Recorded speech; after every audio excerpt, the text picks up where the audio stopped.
Welcome, guys, to another episode of Professions. My name is Mayawa, aka Big Daddy. I'm here with the amazing. You're not giving us any money. I'm not giving you guys money yet, but all in due time, sha. Cheers. I'm here with the amazing Vico. Yeah, Vic Lynch. I'm also with the amazing guest today, my brother, Mr. Kayode. Talk to them. Show her how far. How far we are here. We're in the building. Today is going to be an interesting topic. We're going to talk about education, job prospects, also trying to find your way within some sort of professional career path, because there's so many nowadays. Mm-hmm. And I just feel like, because this week has been very interesting, because I feel like these kids have so many options, but they don't know how to figure out the right career path. Because you, Kayode, you're an actor, so you are in the non kind of like professional career path.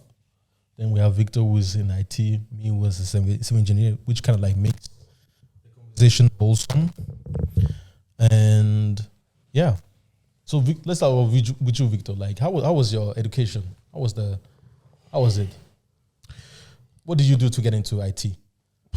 I actually stumbled into IT. Stumbled. Yeah, because I'll be honest. So, like, when I came to Austria, before then, I always wanted to be in petroleum engineering. And you already know the reason why. Petrochemistry. So, like, in school, I always Nigerian. Money. Yeah, just for the money. Wait, were you actually good in chemistry? I was mad good in chemistry, physics, maths. So I was a science. I was like the best science student in school. Wow. But I got to Austria. I saw, okay, what are my opportunities then? Mm-hmm. I got an admission in University of Portsmouth for petrochemical engineering. Mm-hmm. Then I spoke to my dad. My dad said, "You have 4 siblings. Fortunately, I can't finance your lifestyle." So, because the UK fees, what are the current UK fees right now? Per semester.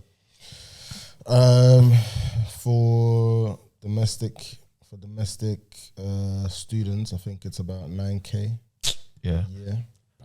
At the time, it was like, for me, 12K. When I was studying, it was 3.5K. 3.5K, I think 3,400 maybe per year. But then student loan, yeah, doubles that. So, well, you get a grant, which is free, but then you get a loan, and then by the time you add everything up, you find yourself in debt. Oh, we'll still get to that. Yeah. So basically, I spoke to my dad. My dad said he couldn't afford it, which at the time was understandable, and I was left with the option of going to University of Leoben to do. Oh, because they have like petrochemistry. What's Mon something? Yeah, I see. It's in Oberösterreich, Because they're the only ones that actually do it's something, petroleum chemistry. Yeah, petroleum engineering. So, but then for me to do that, my German has to be like on point. Mm-hmm. And I was just like 3 months, so I was kind of like scared. But one thing that I had in mind was, okay, let me just do all the things that I need to do. Mm-hmm. And after 1 year, then maybe I would revisit this. So like I learned German for like 1 year straight. So like B2. And then I was actually very lucky. So then I did like different entrance exams to FR, so Fachhochschule. And I just did it just based on vibes. I was like, okay, let me see. And fortunately for me, I passed. I don't know how I passed. But yeah, so I passed, and God is working, huh? And then I just got into, so at that time I was 17. So we started with 60, and first year, I think the first semester, I had like a godfather that I always spoke to, and he would tell me like, let me shout out to Mr. Fajek. I don't know if you know Mr. Fajek. I don't know Mr. Fajek. So he would always like, so I told him like, I don't understand what these guys are saying. I mean, I understand the concept, but like to study for this would be really hard. and then I went to like the dean or whatever the head, and then was like, yeah, you can't do anything, so I might as well just learn or maybe find something else. So actually, my motivation to continue was, I was So like, made it difficult for you. yeah, I was like, okay, let me write the first exam and see if I passed. Unfortunately for me, I passed with a 3.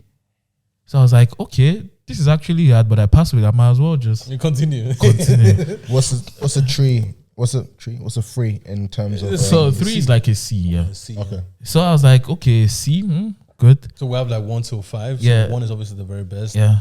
5 is, I mean, you failed. Okay. And that was like electrical engineering.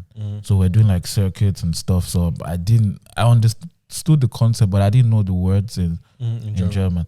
But one thing that helped me was I understood how to calculate. So after that, I just keep it going. I just kept it going. And one thing that helped me, maybe like people coming from an English speaking country to a German speaking country, learning in German, is you also have to integrate with people that could help you. Like, so I think throughout my bachelor's, I didn't have any like proper friend that spoke English. Wow. Oh, so you basically were just roaming around. I was Austrians, roaming people who are speaking German. Yeah, You were forced. You were forced. Yeah, to yeah. speak German, That's basically. good. That's good. I didn't have any friend. Okay, apart from church friends, but I won't consider them as friends. But we saw each other every Sunday, but we would not hang out like after that. But I think that really helps in any type of country that you are in, when you are a foreigner. That when you have to learn the language, you really have to force yourself, be amongst the people. Because one thing I always say is that if you want to learn a language, you have to think in that language, which is one of the most difficult things. Because any language that you're actually proficient in, you're thinking in that language, so that makes it easier for you to speak that language. But you have to put yourself in a sphere where people are forcing you to speak. Yeah, I think for me, I was forced to do it. I mean, not like someone would, but I knew from the kind of family I am, if I don't have any talent of sports, in my mind, the only way I can make it in life was with my brain. And I was also very lazy, to be honest. Like, in terms of, I know I don't want to do anything that involves me carrying stuff. Anything labor intensive is going to kill me. So with that, and the thing is, maybe what helped me was I knew my strengths from early on and what I could do and how I could like maximize those strengths. So, and I used it. So there are certain people that actually want to live this life of, okay, I want more money, but then you're not doing anything to use or maximize your strengths at. So you want to like make as much money as possible, but then you're not going to school or you're doing labor work. At some point it will catch up and you wouldn't have time to actually do that anymore. Or the time when you start, it's already too late. So you're starting from the amount of what you're supposed to be earning when you're in your 20s. That's what you're earning in your 30s. So yeah. And let me give you to Kayode. So Kayode, before you went into acting and into the fields of arts, how was your educational process and your path? So I actually studied law at university. This guy. But it's like that's one. I think there's for me, I think there's an unpopular opinion. I feel like a lot of people that are actually studying law are actually very artistically gifted. They're not cut out for law. Actually, I mean, it's not necessarily saying, but there is a lot of lawyers or a lot of people that studied law that then go into another field, into a more creative field. I think part of that is also when you're a lawyer, they say you have to be able to convince people in court. You have to be able to sell a story. You have to be able to sell a certain truth to the jury, to the judge, to the people that are watching and listening. So there is a performative aspect to law. When there's an area in law called tort, and where in that particular module, they make you actually come and you do some sessions where you do debate sessions where you have debate classes, essentially back and forth. and they tell you in order to prepare for that class, they tell you to kind of watch speaking sessions online, watch how people speak, watch how people elocute themselves. Like elocution is important. Being able to be understood, putting certain emphasis on certain words. All of that translates directly into acting. When you're acting, you have to be heard. You have to be able to speak clearly. You have to your diction has to be on point. That's true. Why do I feel like you also have to be a successful? You have to be a psychopath. What, lawyer or actor? A lawyer. Both. I would say so. Do you know why? Like, I feel like your personality you can't be timid as a lawyer. Or maybe it depends on what kind of lawyer. It depends on what kind. It depends if you're in court, if you're a solicitor. But there's no space for. You can't be timid. You have to be. You have to fully believe. Your truth. The defendant is shaking. You didn't do it. Again, there's a difference between criminal law, corporate law, all kinds of shit. Yeah, those different things. But so your undergrad was. I did my bachelor's in law. I didn't finish. I didn't go to law school because I actually started acting properly when I was at university. So like, I think when I was like 16 or 17, I was living with my cousin, and he was a dancer, and his dad sent him to this part-time drama school. Part-time drama school / dance school. But it was a lot of like musical theatre. It was a lot of dancing, and I wasn't into all of that. But because I lived with him at the time, we were similar age, his dad was like, just go with him. I should follow him. So I went there for maybe 6 months. I left because again, it wasn't doing anything for me. At the time, I was like, I'm gonna be doing law at uni. Like, I don't have any interest in any of this. But when I was at uni, she called the lady that ran the school. She called me and she was like, "Yo, there's a part in the TV series to play a gang member." And I was like, "What am I doing there?" She goes, "Well, what is the money?" She said, well, exactly that. I said, "What are we talking about?" She goes, "Well, it's paid." I said, "Okay, how much?" It was maybe about, at the time, I think it was maybe like $250 for the day. For the day? Like, and how many days? For a day. It was like 2 or 3 days filming. And I was like, easy money as a student. As a student, exactly that. I was like, and I went to set. They pick you up, they feed you, and when you're not in the industry, what you might not know is acting. When you're on set, is 80% waiting and 20% working. Like, you wait around to be called, and then you do 20% of the day. You do what you have to do. You work, and then you're waiting around again. So, as a student, I was like, "Yo, this was chill for $250 a day. How can I do more of this?" Then I said, let me look into acting classes. Started doing acting classes whilst I was at uni. And then during those acting classes is actually when I really found my passion for it, when I thought I actually enjoyed this. I actually like this. I actually like the craft. Which is interesting. Because me knowing you, like you said, like you're going into acting, I'm just like, this guy's going into acting. That's so crazy because this guy is the type of guy, this guy's a hustler. But like he's the type of guy, like he will make toast. This guy will make, like, his mom will buy toast. This guy will take all of the toast, make like a ham sandwich. Yeah. Take it to and sell that shit. But did I do that in Vienna? You used to do that shit. You know, so I don't actually remember doing this, but at school, at college, so like between the age of 16 and 17. Continued. What? I didn't even know that I did that when I was younger, but at college, I would go to the shop, I would buy like an 8-pack of drinks. I'd buy an 8-pack of Coke cans, 8-pack of Sprite or 7-Up. I'd buy they would sell donuts in like a 5-pack for £1 at the time. I'd buy 5 jam donuts, 5 custard donuts, and I would buy chocolate bars. Like, and you sell it? And I would sell it as a meal. I'd sell 1 donut, 1 drink, 1 chocolate for £1 each. At the end of the day, that's what I'm saying. Like, that's entrepreneurship. That is real life entrepreneurship. So for me, it was always like, this guy's gonna end up because it was like innate. Exactly, he's gonna end up in the economics or something very corporate. I was good at like maths. I got A star at maths. Like, I was good at linguistics. I was good at languages, French, German, English. I was good at maths, and I was good at science. Like, I was very studious. So even going into acting, like and the thing is, all the males on my dad's side of the family, they're all educators, or they're all like my dad used to teach it in Vienna, in the University of Vienna, he used to teach political science. His brother teaches politics in America. His brother is a judge in Nigeria, a high court judge in Nigeria. His other brother is a lawyer. So Is that there was already only- set. is that there was a Yoruba thing? my path was limited in terms of like what I was allowed, what I could do at uni. It was gonna be law. It was either gonna be maybe if I do maths, Banking, it would be economics, finance. Yeah. Corporate shit, just basically. Yeah, it's always Anything like that's corporate, either medicine, law, engineering. That's it. That's a very Nigerian thing anyway. But so when I then told my dad that I want to do acting, he was like, "What, 6 months or Forever?"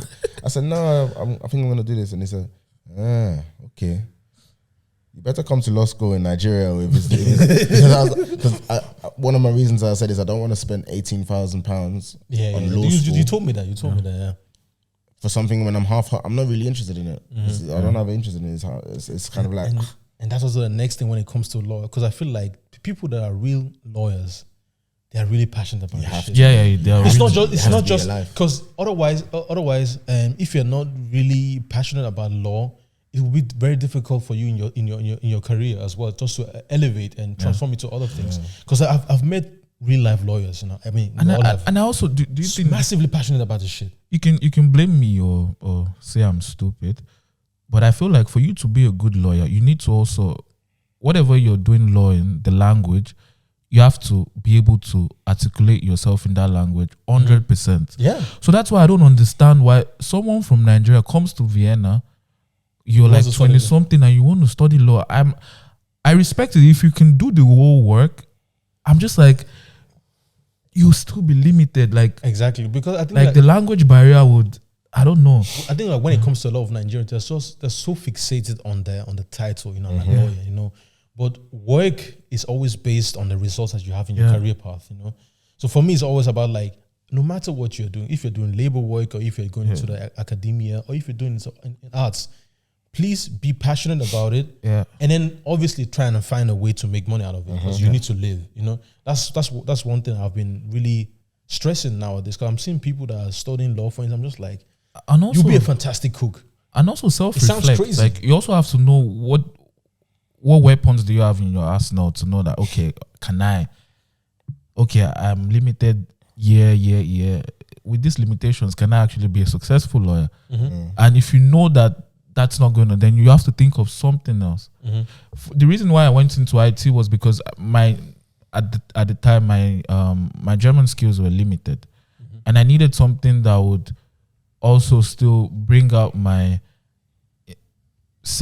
my interest in science, and also something that was less German. It has to be mathematics. Yeah. So I was like, okay, I'm just going to do anything that has to do with engineering, whatever it is. Cool, but I don't want to do anything that would involve me reading books in German for like days for me to understand.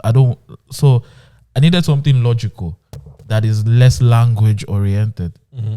That's something I would advise anybody anyways. Like it really depends if you're good in, you said that you were good in science, so or it was easier to transition to that thing, because imagine you are very good at linguistics and you come to Austria and you want to do journalism, brother. It's good. I'm not saying it can't work. It can work. I think it can. Like, it depends. It's going to be difficult, but you really have to stress that. You really have to stress the aspect of really learning the language first. Learn the language, and then you transition into this whole. So don't get me wrong. If you're passionate about it, then anything you're passionate about, and you actually, it would work. But if you're half-hearted about it, then Because even for me, like even growing up, like, I always wanted to be an architect. Actually, I always wanted to be an architect, but then I saw the wage bill of an architect, and I was just like, oh, this is crap, man. So the wage, of an architect, architects don't make money. No, which kind of architect are you talking about? No, trust me, architects don't make money. No, junior architects might not make money, but once you're qualified and you're it's obviously it's if you have a contract, it's decent. If you get a £1 million contract, how are you not making money, brother? Do you think a million contracts happen every day? They don't. Exactly. But how many million contracts do you need to survive? Yeah, but probably that one or two. Yeah, but you know what I mean? But the thing is, it depends on you get like a percentage of whatever. Oh, man. So as I was saying, like, being an architect, like, there's a misconception about architects. Because everybody feels like, oh, you guys are making crazy amount of money. They're making good money, but you really have to have like your own company or firm, and then you get those like high profile types of clients, and then that kind of like makes it easier for you to really make that money that everybody's thinking of. But that's the case in any career though. What career Exactly. What career do you know or can you think of where as a base you make good money? Exactly, and but as an actor, it's even worse. But the question is, the base salary is even crazy. What's good money? Exactly, that's also one thing. Okay, for me, okay, what's good money and what's the base salary? And then I would say like the base salary is actually good money for somebody who's just starting off. You see, for somebody that's starting off, because you are still because since you are an architect, you are a professional. Yeah, and it takes a while then for you to obviously elevate yourself, but also find a way to make yourself special. Like in anything, like you rightly said, in anything that you do, you need to make yourself be like undoubtable the best person in that certain field.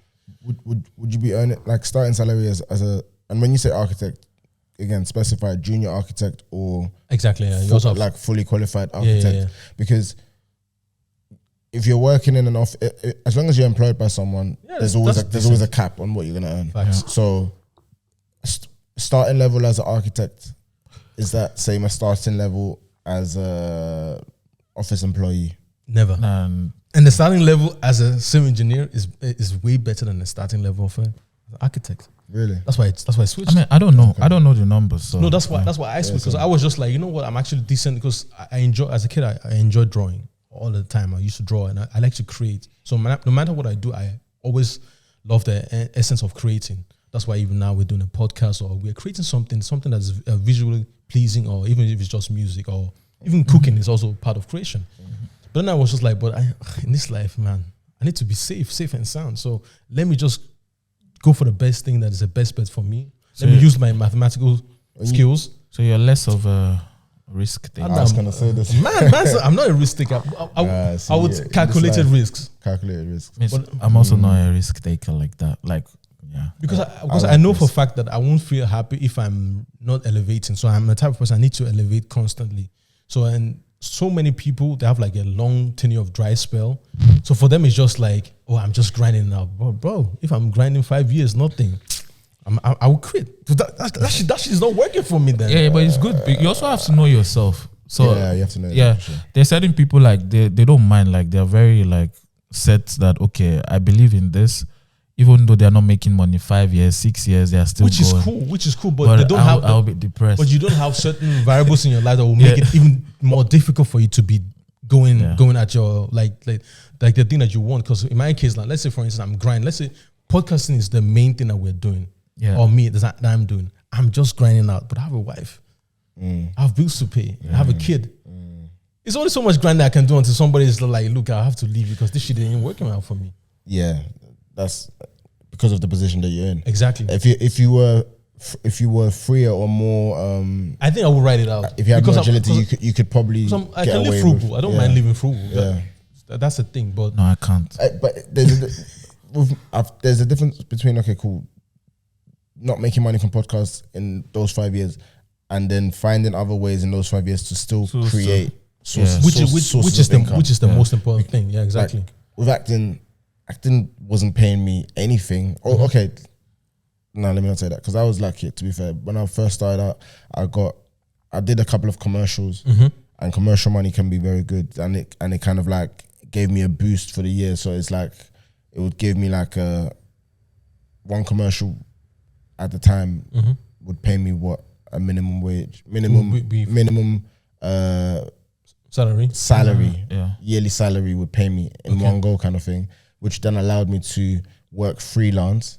But again, like you said, the hustler mentality in me, like I finished uni, I started investing, I started doing like trading, small tradings. Then I started learning about cryptocurrency. And my thing is, if I have an interest in something, I will learn about it. I will do a course. I will do a course. I will watch videos. I will find out what I need to find out, and I will exploit that avenue, that pocket. So like, acting often doesn't pay straight away unless you're high profile already. Uber talented. Like you can be like you're very talented.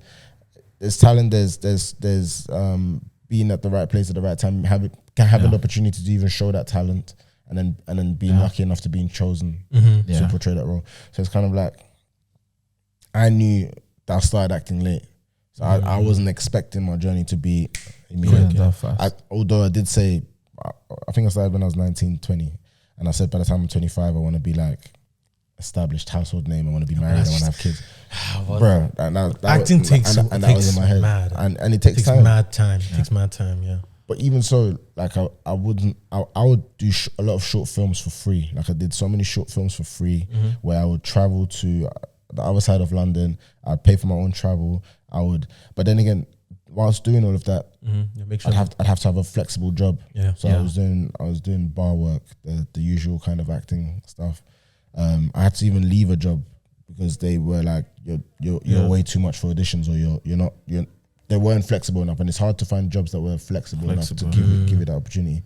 And yeah, like I said, I was lucky that I, for example, had those commercials, or I was able to do trading and start investing and making some money, small here and there.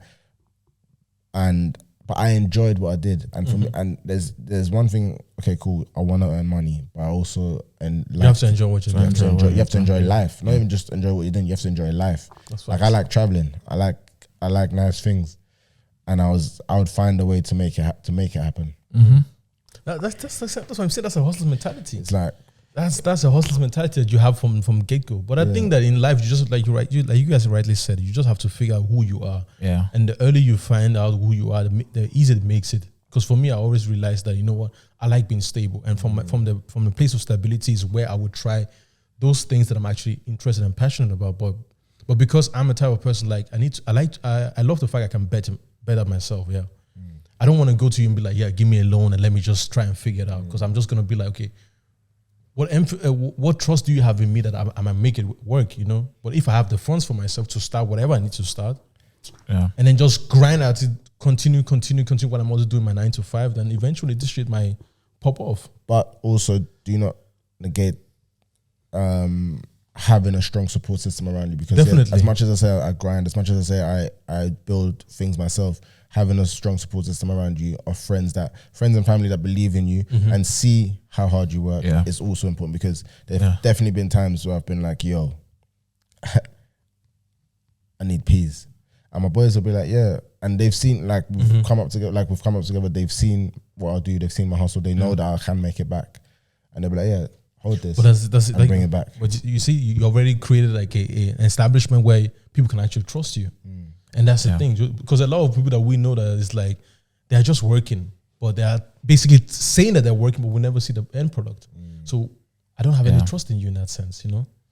But even like for you, Victor, like what is the job market looking like in IT? Because you're always currently here. Talk your shit, boy. Tech boys are making money. The thing is, are you saying in Austria or in general?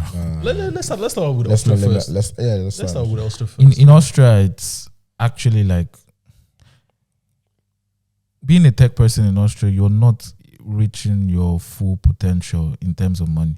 And the reason why is because of the way Austria is structured. It's a socialist system. You could be earning 10K a month in Austria, but what you're taking home is 5. So like, bro, you say 5. So socialist. So it's if you I think you take almost 6 if you're earning 10K. But you're already in 41% to because then your tax rate is already like crazy. But then the thing is, I feel like regarding tech jobs in Austria, you would always get a job. That one is guaranteed. Yeah. The problem now is, how do you now sell yourself to get the highest possible wage? And I think that's the hard thing. Like, but for me, I've been lucky to be in companies where I could actually leverage from or getting as much as possible that compared to other companies. So I always go for like American companies or companies that are not so Austrian oriented in terms of their wage structure. So capitalistic mindset of the Americans. Yeah, because the thing is, you'd be shocked that like there are certain people doing the same job Mm-hmm. earning 1,000 less net, earning 2,000 less net. But I always say that that's their own problem, in my opinion. Because I feel like No, not necessarily.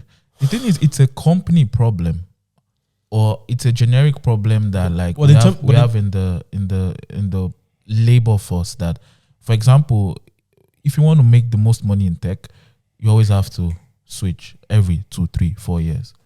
Mm-hmm. Unfortunately, the only way that like the benefits you get from staying in a company for a long time is maybe you get more days off, depending on if the company is offering you stocks, So like goodies RSUs.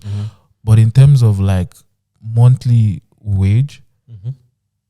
a company is ready to pay a new person 1,000 euros more or 2,000 euros more than what you're making. Mm-hmm. And you will be the one that would even school that person that is making more More money than than you. So, Yeah, but somebody has to. yeah, but the thing is, the good, you would be good, like, but being very rich compared to other tech guys in the US, what I'm doing, you'll be at least making 200, like, easy.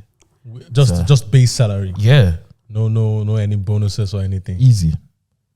Oh, that's crazy. Also in Switzerland, it's also completely different. Like if you're, but yeah, like I said, you would always be good. But For the Austrian system. But are you also keeping the option open to maybe relocate? I've thought about it many times, but the reason why it's still very hard for me right now is because of I've already like one family. Second, I have too many. How do I put it? Like things that are keeping me here. Like I have a mortgage to pay. So for me to completely move out, I have to find the proper structure where I can be in a space to let those. But I haven't thought about it yet. The only place that would make sense for me to move is the US or Swiss. Any other place doesn't make sense. Well, Dubai, tax-free money doesn't make sense. Yeah, but the thing is, Dubai makes sense, but then Financially. But then Only. I'm thinking Lifestyle. I'm thinking you have to be, for me, I have to be really lucky for there to be an option, because there's no like, I checked it. I don't think as an Austrian, for me to move to Dubai, I have to already get a job first. Yeah. So like, But that's not. I think Dubai very much supports like expats. They especially from the UK. Like there's so many. I think they have the highest number of expats in Dubai is actually from the UK. But there's so like they will pay for your relocation. They will pay for your apartment. Really? yeah, Like but that's with every job though. If you're an expert, yeah, I guess. If you're an expert there's a in the job. relocation package, I guess. Yeah. But they really want. I never thought of Dubai, to be fair. Because the way they're building up the Emirates, the UAE at the moment, Dubai, Abu Dhabi, It's crazy. and Kuwait, especially Abu Dhabi and Dubai, they're building so many apartments because they're expecting the influx of people to be high over the next 10 years. They want to be the tech hub / the finance / the fintech hub I'll actually look into it. of Do you the know, future. Do you know the best thing for me is making Dubai money working remote? I don't know how that. I don't know how Or they making work with US money working remote. Yeah, but I don't think that always happens. I think Yeah, that's it also never- kind of like an El Dorado, and people always think people always- I can always work. Nah, It with doesn't. with certain type of jobs, Yeah. even if it's in a technical field, sometimes you have to be on site. You have to be on site. Maybe talk to one or two people. So that's why it's not always possible to make that kind of crazy money remotely. And sometimes I feel like the people that are working remotely, they might not really have like high standards. So that's why it's easier. No. No. That's bullshit. Do you think somebody works remotely and makes 500,000, like for instance? Yes. Yeah, I don't believe. Yes. I don't believe that, man. bro. That's a limited amount of people. In tech, I think it's no. I'm not saying it's not possible. in tech, but I think it's the easiest. You to could do make it. 1 million working remote. Even as an architect. Yeah. No, but Seriously. that is crazy. No, No, but the that's thing is, the it's just that the opportunities to That's what work I'm remote saying. and make that, you have to That's what I'm saying. also The have opportunities, yeah. Yeah. But I think it's easy for somebody who's maybe has been working in that establishment, Yeah. and now the establishment is relocating to a different space, and he's like, or she's like, I can't move with you guys. And we're like, okay, no worries, just stay where you are. One thing is, you also don't have to sell dreams to people. Like, okay, if you're starting out, please don't try to like have unrealistic. Unrealistic. So you have to like already have like minimum, let me just 7 to 10 years experience. You already know how the thing works, and then you can actually, because it's actually a skill to be able to manage certain jobs remotely. That's what I'm saying. So you already need to have done multiple jobs, working with different companies, understanding what it takes to do those type of jobs. But it's not like, maybe it's like 10%. Yeah, that's what. But that's what I'm trying to say. Like, we shouldn't be selling people like a false picture or false imaginary that everybody can make it. I think it's a limited amount of people that are making that money. Yeah, but that's because they already have the credentials. They have the years. They have the experience. They might even have the ties and sometimes I used to say this though. Like, I feel like luck also plays a big part in life. Oh, facts, man. But then you also have to like buy your luck and work for your luck. Like, push yourself to those lucky places. So, but then sometimes you might have to do a little bit of small hoeing. Wait, what do you mean by that? Explain. Wait. Yo, pause. What do you mean by small hoeing? Like, you might have to do something that is not necessarily your character. So something immoral. Well, it could be immoral to you. Give me an example. Okay, let's say for instance, I'll paint the picture for me. Yeah? My department leader is now making sexual advances towards me, and I know for a fact that if I just give her one, I'm gone. Would you do it? What do you mean gone? Gone where? Gone up or gone out? No, gone up, definitely in the company, more money, more everything I want. That's Is this a hypothetical? This is hypothetical. Yeah. Would you do it? Hypothetically. Yeah, I think so. Hypothetically. Bro. No, for me to do it, I have to weigh like if it's worth it. Like, for me, of course, it's worth it. Because it depends on how much more money. Like that's why I'm saying. Obviously, you will definitely negotiate, but let's be honest. Like, this is an opportunity. If I don't do it, somebody else will. Okay, let me make a realistic. It's better for me. Right? Let me make a realistic thing here. Let's say you're making like, you're gonna make 2,000 euros more monthly. Yeah. Would you do it? Yeah. Kayode, would you do it? But in your case, let me say like you make double what you're making yearly. No, not double. You know, guaranteed each year's 3 rolls, banging rolls. We're doing it for free anyways. My thing is, how does this supervisor / producer look like? Yeah, she paying. Obviously. Because if it's like a madame, then I'm like a 50-year-old, 60-year-old madame, I'll be like. Let's but even if it's a 50-year-old it's still within the space, in confined space of you still being like, I'm not really repulsed to that extent. It's like, okay. So she's attractive. Yeah. Yeah, if she's attractive. She's attractive. If she's attractive, you even do it for free, man. That's what I'm saying, man. We do it for free anyways. No, do you know? Still, I would still consider. I think maybe different because with acting, for example, if it's a producer and she's making advances on you, and you're like, okay, I could, or you know that if you do it, you'd get ahead. But it's a double-edged sword because you know that if you do it and it goes sour, she can fuck up your whole shit. Like you may never work again. You may not work with anyone that she knows. Yeah, with anyone in her circle. Well, definitely for the next 5 to 10 years. Yeah, that's risky if you're in that kind of space. But in even in professional space. No, in a professional space, like, come on, like it's there's more rules, there's structure. More rules. And she'd be fucking herself up by fucking. Yeah, she can't fuck you up like that. That's true. But I think I might have to do it though, because in life you only get a limited amount of opportunities to elevate, and I don't think that anybody in this life that is on the stratosphere of like high esteem success went through scot-free. It's impossible. So that's why I'm saying, like, you might. Do you agree, it's a tit for tat. You want this contract, this banging contract. Give me something, and I'm not talking about money. Do you feel like most rich people are kind of like dirty in some ways? I think there's a certain level of wealth that you can't attain without having fucked someone else over. Yeah. Like, so for you to have attained that kind of wealth, someone else would have had to suffer on a certain level. Whether the person that attained that wealth knows it or not. Yeah. Someone would have suffered it on the other end, because you can attain when we look at all these rich people. We look at Diddy, for example. You know, like in the entertainment industry, we know that Diddy, Jay-Z, they fuck people over to get to that kind of wealth. Definitely. We look at, even in Nigeria, look at Otedola, look at Dangote. I'm sure. What did Dangote start with? He already started with His drug money. Really? I didn't know that. I didn't know. Unofficially. Unofficially, okay. Unofficially. What I heard was like his uncle gave him like a million to start with. That's the official story, right? That's the official story. Oh, you said it unofficial, so yeah. But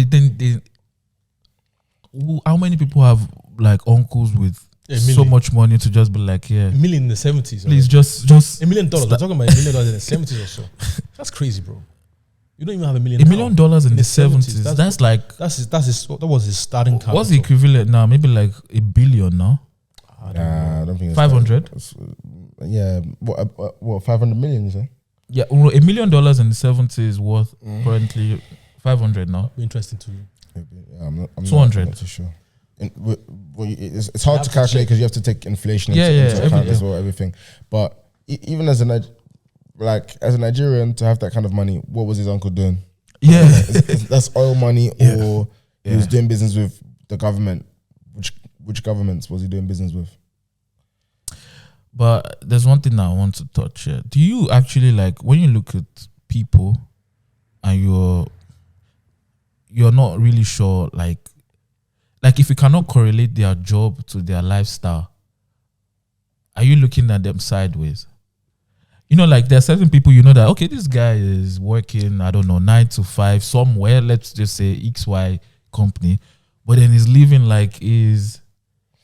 I think really big bollocks. Yeah. I think there's definitely I don't look at them sideways because everyone makes their own decisions and live how you want to live. But as for me, as for my household, don't over splurge if you know that you're gonna be eating beans on toast for the next week. Yeah. For the next month. As a matter of fact, because you now want to spend something. Yeah, like. Be forward planning, I would say. Like there's a bit where you can live in the moment, you can have enjoyment, live your life, yes. Yeah. But also think ahead. And I think it's very nuanced. The question is very nuanced because some people will tell you, like, you know, dress the way you want to be addressed. But if I don't have money, I'm just faking it. So it's like fake it to make it, you know. So it's very nuanced because some people can really switch so that they know that I'm doing this in order to enter this specific space. Yeah, but the thing is, even with the dress, the way you don't have to buy like 100. Sometimes you do. Sometimes sometimes it's difficult. Sometimes you have to fit into that space. But tell me one designer clothes here that you cannot like get the wish version of, and you still look nice. You will look nice, but it's still not of essence. It's no, you're amongst the entrepreneurs, and everybody's wearing a Rolex, for instance. And you have always been amongst your guys. We just wear Nixon, for instance. We just wear like Apple Watch. Yeah. Eventually, if you're constantly among those people, you just be like, I need to fit. Don't you think that's an African thing? No, that's not an African thing. It's a black thing. It's a black thing as well. I don't think so. I think that's an everybody thing. You need to fit in. No. Why people? Okay. Generally, I think maybe because we see it more because we are in the black culture, black community. It is more of a thing of like, again, American media. We see a lot in the American media, rapper, entertainment industry, especially, where we want because I guess in America, especially because they started from a point below. Mm-hmm. Yeah. Like we started behind. So any sort of wealth that we do have, we have to flaunt it. We have to flaunt it because that's the highest level of wealth they may have been able to attain at that point. Yeah. Whereas, in general, white people and black people relate to wealth differently. Yeah, depending on where you come from, depending on what social class. Just think about it. Who creates luxurious brands? White people. Exactly. Like so that means they're the ones, they're the directors of this and this whole essence of what is of essence. You know, like for me, yeah, like I don't know, like when I was working, I think my first year, then I had like bosses that would just wear like just normal stuff. Like I was still like maybe like 5 years, and I'm like, why is this guy acting like he's a rodent? Like he has money, like yeah. But oftentimes, I think one thing about white people I've realized is like they don't wear things that are flamboyant. But when you go to their houses, like when you go to the house, you see somebody might just be like, "Oh, this guy, my boss is always wearing a white shirt." Yeah. But if you really talk to people like, okay, this is a Hugo Boss white shirt, or this is, I don't know, Fendi white shirt. Yeah. But the difference is with us is like we are trying to tell you that look, I'm also of essence. I make money. Yeah.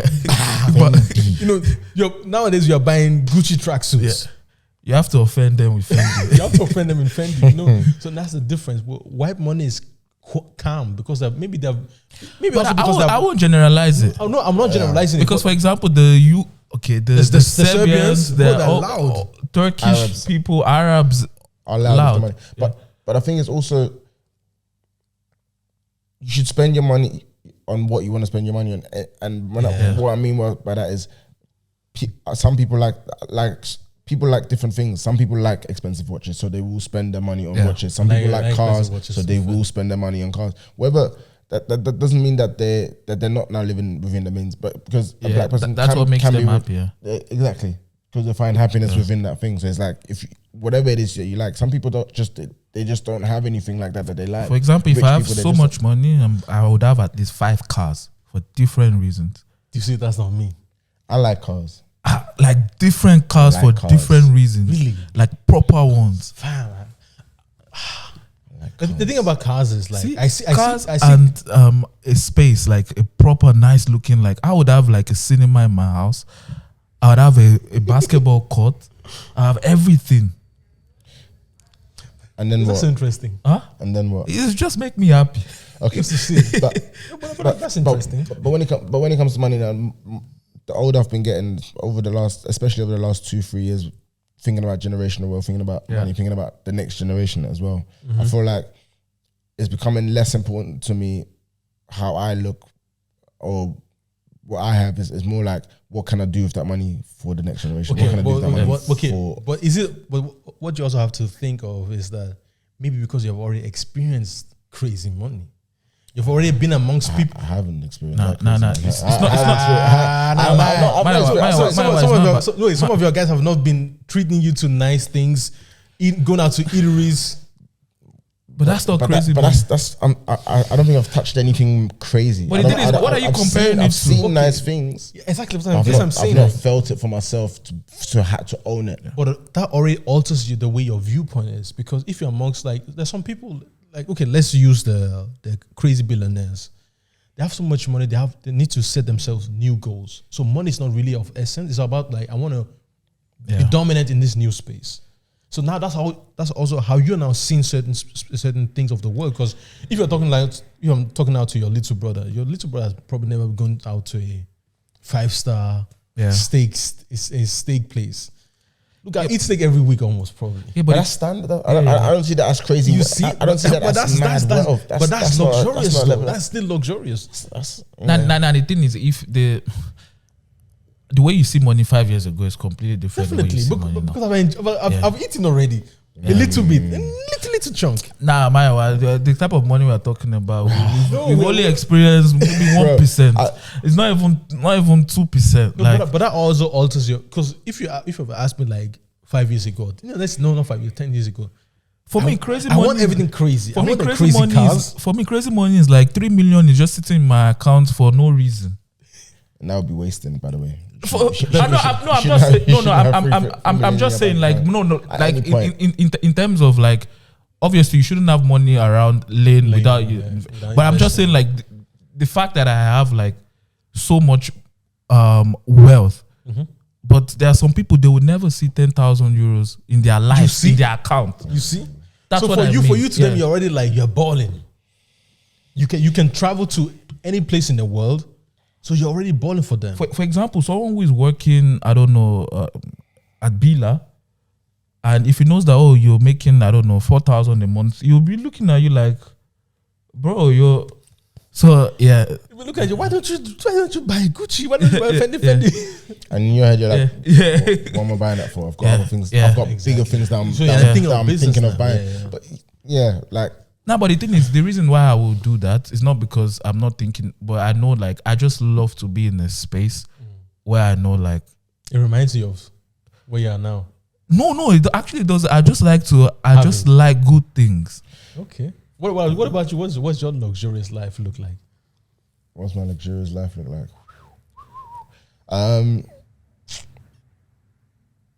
It's freedom of travel, freedom of movement. I want to have properties in different countries. I want to have different holiday homes. But luxury, really, real luxury is, I guess, like a family. A family, happiness, like a happy life, happy home, and freedom of travel, freedom of movement. Waking up to whenever the fuck I want money.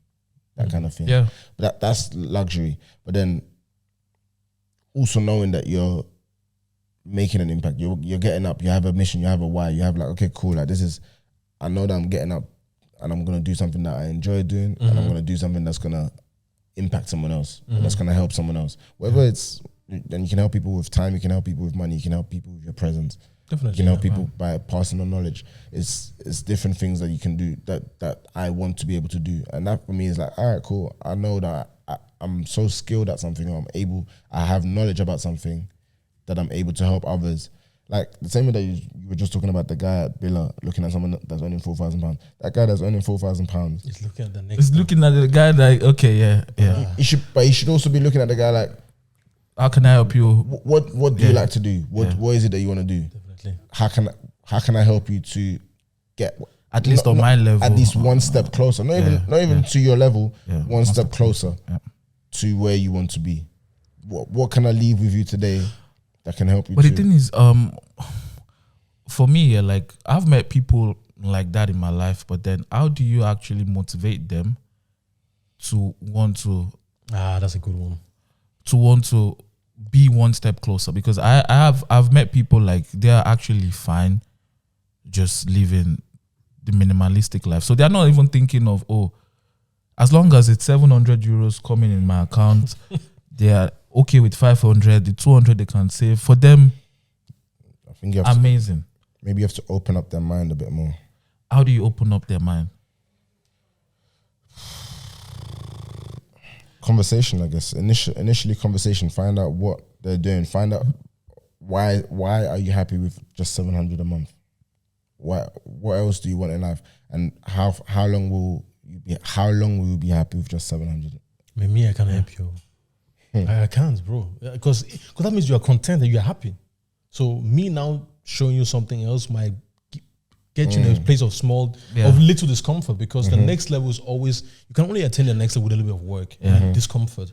So I'm now disrupting your presence, and now I will just be like, and do you also believe that those kind of people, if they make, let's say, double of what they are making, they are already like, they wouldn't even know what to do with themselves. Exactly. That's also one thing. Like some people really have money and they don't know what to do with the money. So that's also one thing that you have to also bear in mind. Like me, I want more money because I know what to do with it. But there might be a certain point in time where I'm just like, I have so much money, I don't know what to do with it.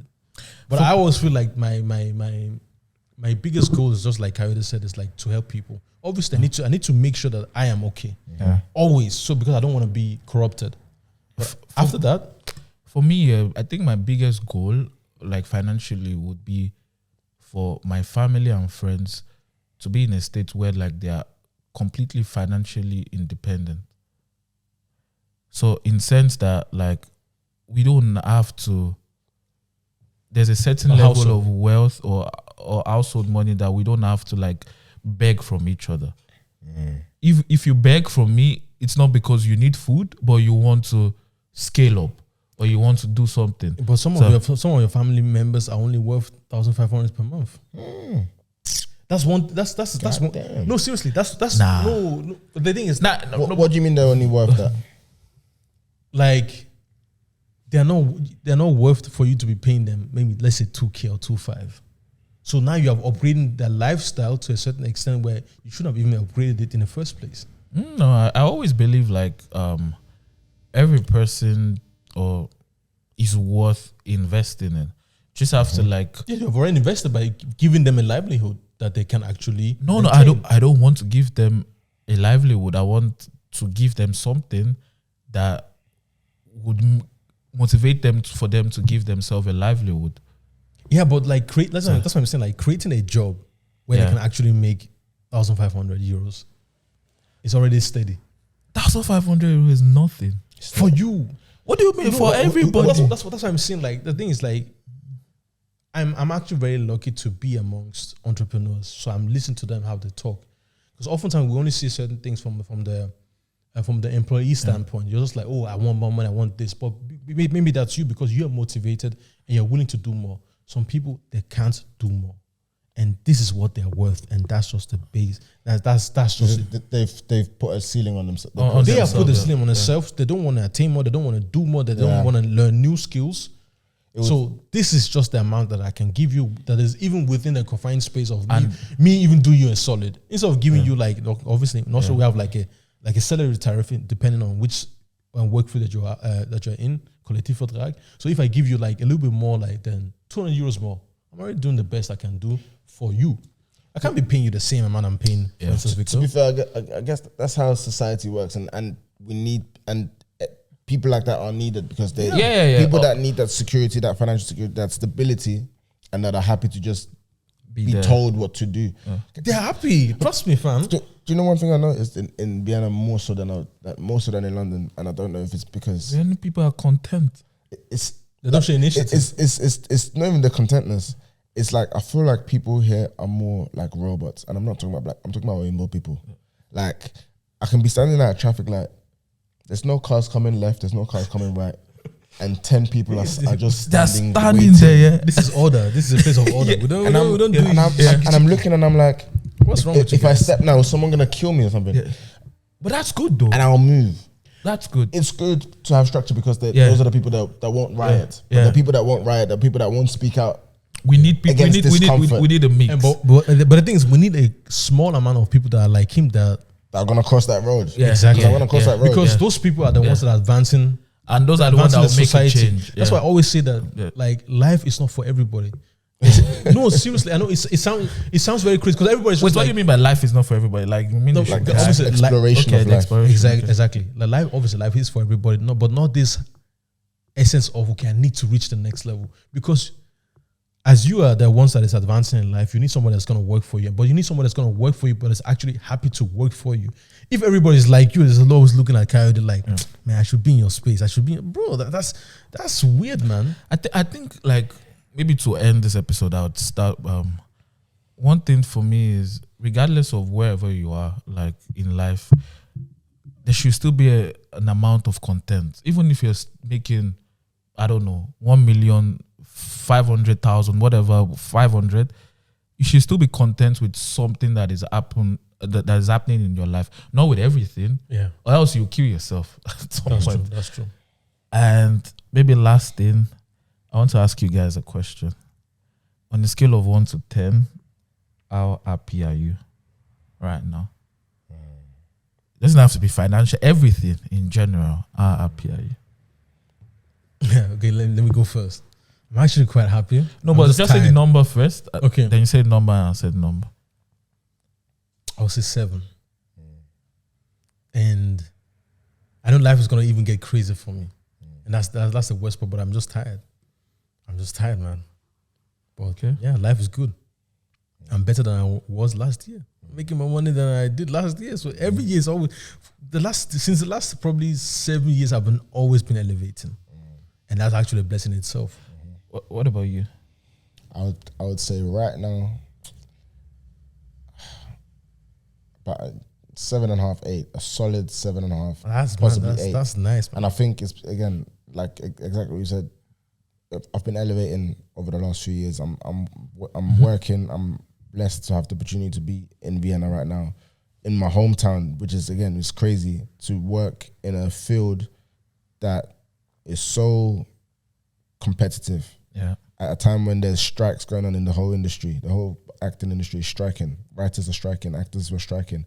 I've been able to Still get a job, get a solid lump sum of cash, reconnect with friends, family, my brothers, you know what I'm saying, in a place, and just be able to breathe.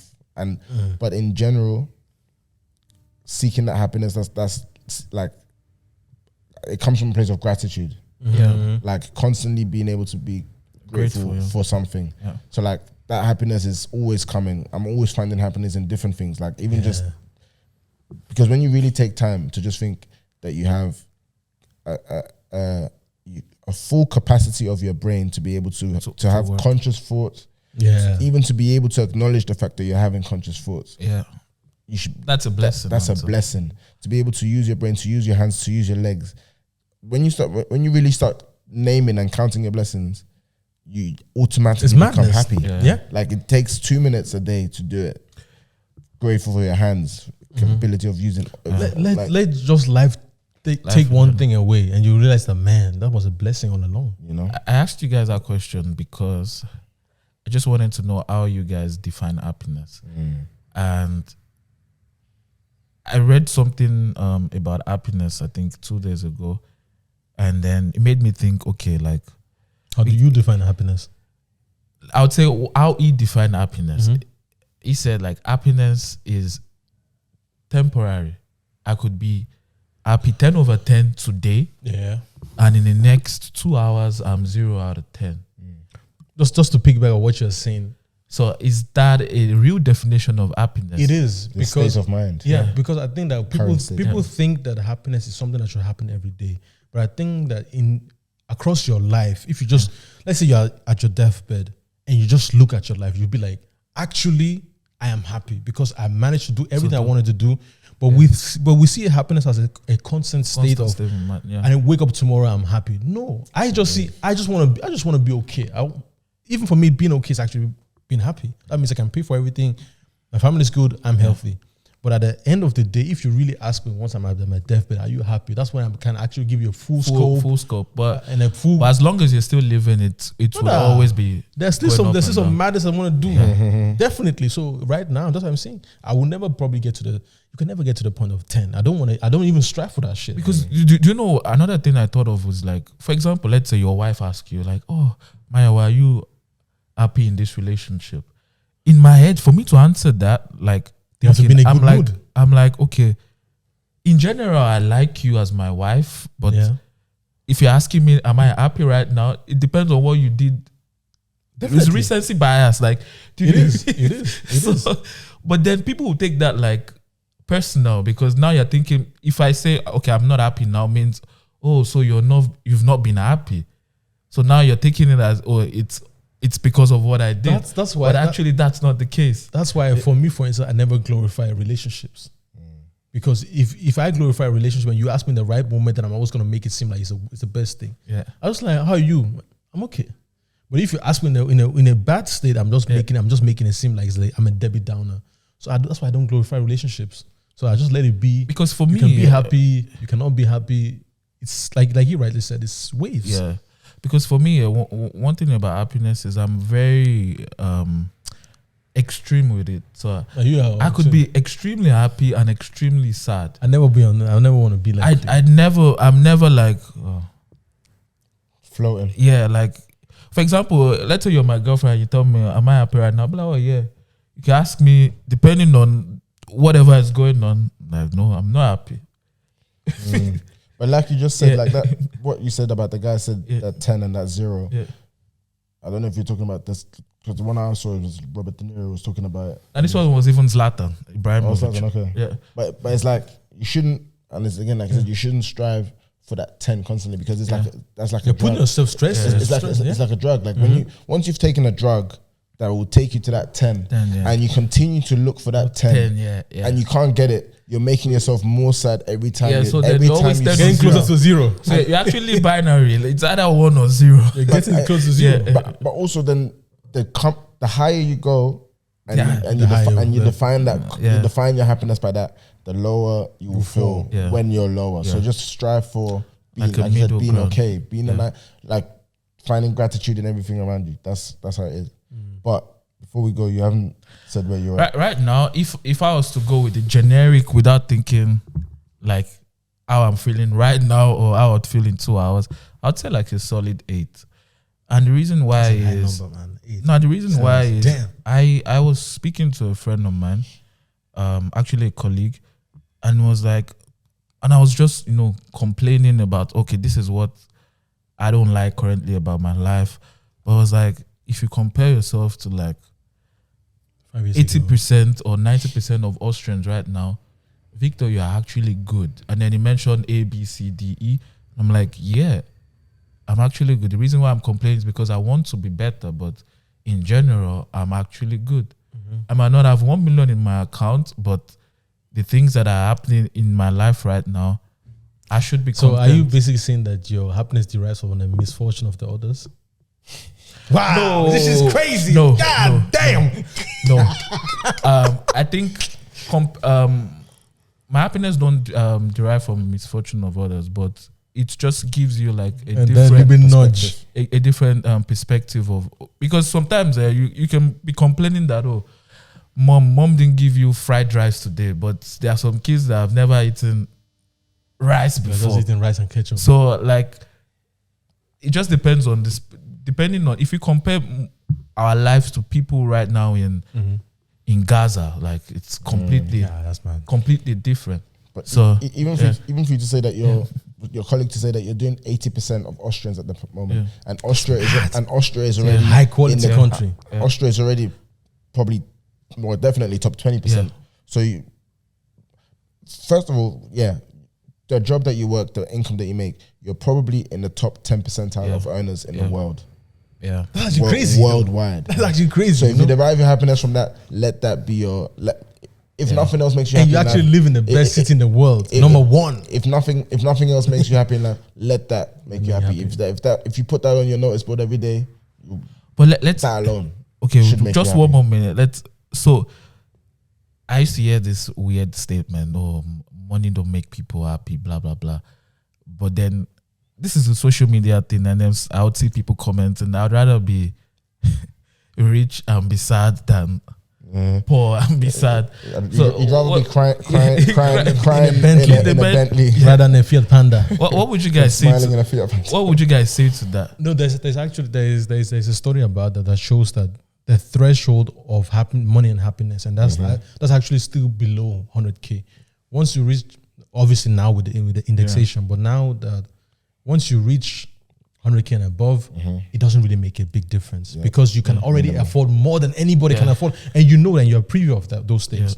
So until that point, you can still be happy with making way more money, and then but once you reach that threshold, it's gonna be like, okay, this guy's inviting me on a yacht, but you also have a yacht too, and I also have a yacht. His yacht is just big. It's just like, but I can get a bigger one if I want. And it's exactly what Zlatan said. It was like, okay, now I'm retired. I could have decided to go to Saudi and make 1 million more. Yeah. It was like, but would that really make me happy? No. Like, there's a level of wealth you get to that it actually doesn't matter anymore. Like, you would always get same type of loans from bank. You would always buy the same type of car. Like, someone who's making 100K a week in the UK are making 200K a week. Let's be honest, almost on the same level. Best example, that's why I like to say the best example are like Africans or Nigerians in that sense. They will be mad rich, but they will still go to the street roadside and buy food. Because that's the real happiness. But they will eat it in a Bentley though, or a Range Rover. So that's the real happiness. Guys, but before we leave, I have to have Kayode one question, because you are a proper actor. So in which movies have we seen you? And obviously, you may not be able to say the movies that are upcoming, but talk about it. Netflix, you have to mention Netflix though. I've actually not watched that movie yet, but it's on my radar. I mean, there's series. Is it a series? The series on Netflix is called Vikings Valhalla.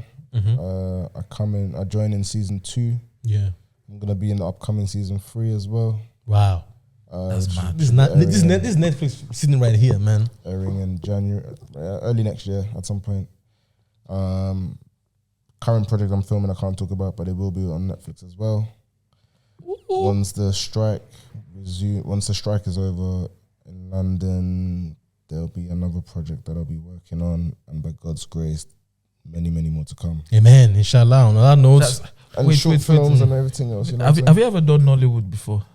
No, I've not done Nollywood. What do you think? What do you think about wait, Nollywood? no, that's another one. That's another one. Guys, wait for part 2. Thank you.